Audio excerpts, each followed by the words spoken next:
ಶರಣಾರ್ಥಿ. ನಾನು ನಿಮ್ಮ ಶ್ರೀದೇವಿ ಹೋಗಾರ್. ಇವತ್ತು ಮತ್ತೆ ಎಂದಿನಂತೆ ಒಂದಿಷ್ಟು ವಿಶೇಷವಾದ ವಿಷಯದೊಂದಿಗೆ ತಮ್ಮ ಎದುರಿಗೆ ಬಂದಿಲ್ಲ. ಆ ವಿಷಯ ಯಾವುದು ಅಂದ್ರ, ನಾವು ಲೈಫ್ ನಲ್ಲಿ ಏನ್ ಮಾಡ್ತಾ ಇರ್ತೀವಿ ಅಂದ್ರ ಸ್ಟೆಪ್ ಬೈ ಸ್ಟೆಪ್ ಪ್ರೊಸೆಸ್ ಅನ್ನ ಕಂಪ್ಲೀಟ್ ಮಾಡ್ತಾ ಇರ್ತೀವಿ. ಹಾಗಾಗಿ ಜೀವನದಲ್ಲಿ ಸುಖ ಅನ್ನುವಂಥದ್ದು ಒಂದು ಸ್ಟೆಪ್ ಇದೆ, ಅದು ಒಂದು ಮೆಟ್ಟಿಲಿದೆ.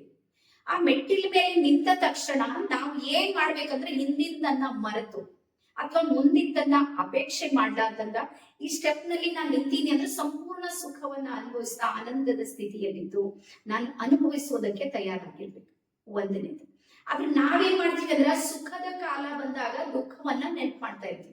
ಅಥವಾ ನನ್ನ ಜೀವನದಲ್ಲಿ ಹಿಂದೆ ಏನೇನ್ ಘಟನೆಗಳು ನಡೆದಿತ್ತು, ಇದೆಲ್ಲ ಯಾಕೆ ಬಂತು, ಏನಾಯ್ತು, ಇವತ್ ಬಂದಿರುವಂತಹ ಸುಖ ಇದೆ ನೋಡ್ರಿ, ಅದನ್ನ ಪರಿಗಣನೆಗೆ ತೆಗೆದುಕೊಳ್ಳಲಾರ್ದಂಗ ಆ ಪಟ್ಟಿರುವಂತಹ ದುಃಖದ ವೈಬ್ರೇಷನ್ ಜೊತೆ ನಾವೇನ್ ಮಾಡ್ತೀವಿ ಅಂದ್ರ ಕನೆಕ್ಟ್ ಆಗಿ ಇರುವ ಸುಖದ ಸಮಯ ಏನಿರುತ್ತೆ ನೋಡ್ರಿ, ಆ ಸ್ಟೆಪ್ ಮೇಲೆ ಇರ್ತೀವಿ ನೋಡ್ರಿ, ಅದನ್ನ ನಾವೆಲ್ಲೋ ಒಂದ್ ಕಡೆ ಕಳ್ಕೊಂಡ್ಬಿಟ್ಟಿರ್ತೀವಿ.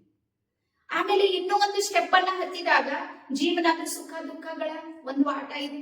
ಈಗ ಇನ್ನೊಂದು ಸ್ಟೆಪ್ ನಾವು ದುಃಖದ ಹತ್ತಿದಾಗ ಮತ್ತೆ ಪುನಃ ನಾವು ಸುಖವನ್ನ ನೆನಪು ಮಾಡ್ಬೇಕಲ್ಲ, ಹಿಂದೆ ಬಹಳ ಸುಖಿಯಾಗಿದ್ದಾರೆ, ಹಿಂದೆ ಜೀವನದಲ್ಲಿ ಎಲ್ಲಾರು ನನ್ಗೆ ಸೌಲಭ್ಯಗಳಿದ್ದು, ಪರಮಾತ್ಮ ನನ್ಗೆ ಎಲ್ಲಾನು ಕೊಟ್ಟಿದ್ನು, ಈ ಸುಖವನ್ನ ನೆನಪು ಮಾಡೋದ್ರಿಂದನು ಮುಂದಿನ ಹೆಜ್ಜೆನೂ ಸುಖದ ಬರ್ಬೋದು.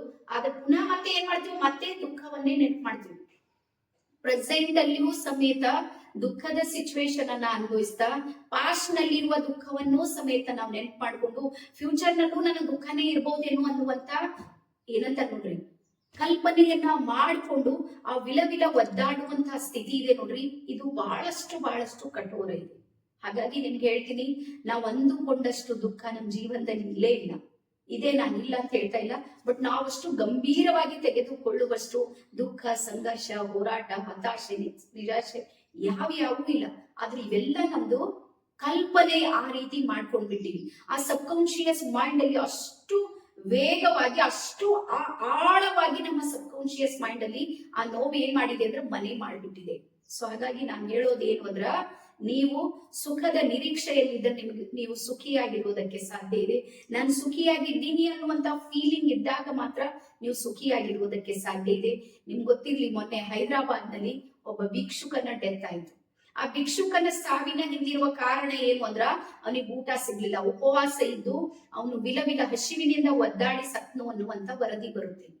ಆದ್ರೆ ಆಶ್ಚರ್ಯದ ಸಂಗತಿ ಏನು ಅಂದ್ರ, ಅವನ ಶವವನ್ನ ತೆಗೆದು ನೋಡಿದಾಗ ಅವನ ಹತ್ರ ಸುಮಾರು 75,000 rupees ಅವನ ಗಂಟಲ್ಲಿ ಇದ್ದು, ಅಂದ್ರೆ ಬಟ್ಟೆಯಲ್ಲಿ ಕಟ್ಟಿದ್ದು 75,000 ರೂಪಾಯಿ ತನ್ನ ಹತ್ರ ಇಟ್ಕೊಂಡು ಅವನು ಉಪವಾಸ ಸತ್ತ ಅಂದ್ರೆ ಯೋಚನೆ ಮಾಡ್ರಿ, ನಮ್ಮ ಸ್ಥಿತಿನೂ ಎಲ್ಲೋ ಒಂದ್ ಕಡೆ ಅದೇ ರೀತಿ ಮಾಡ್ಕೊಂಡ್ಬಿಟ್ಟಿವಿ. ಹಾಗಾಗಿ ನಿಮ್ಗೆ ಹೇಳ್ತೀನಿ, ನಿಮ್ ಹತ್ರ ಏನಿದೆ ಅದು ಎಷ್ಟಿದೆ ನೋಡ್ರಿ, ಅದನ್ನ ಅನುಭವಿಸೋದಕ್ಕೆ ಕಲೀರಿ.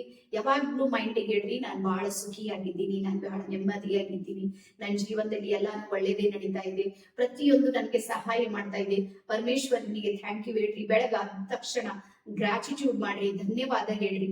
ಯಾಕಂದ್ರೆ ರಾತ್ರಿ ಮಲಗಿದ್ಮೇಲೆ ಬೆಳಗ್ಗೆ 2 ಲಕ್ಷ ಜನ ಹೇಳ್ತಾ ಇಲ್ಲ ಅಂದ್ರೆ ಏನಾಗ್ತಾ ಇದ್ದಾರೆ, ಮೇಲ್ ಹೋಗ್ತಾ ಇದ್ದಾರೆ.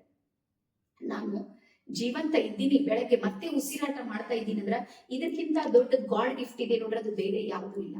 ಹಾಗಾಗಿ ಲೈಫ್ ಅನ್ನ ಸುಖ, ಶಾಂತಿ, ನೆಮ್ಮದಿ ಈ ರೀತಿ ಇದೆ ಅನ್ನುವಂಥದ್ದನ್ನ ನೀವು ಕ್ರಿಯೇಟ್ ಮಾಡ್ಕೊಳ್ಳೋದಕ್ಕೆ ಶುರು ಮಾಡ್ರಿ.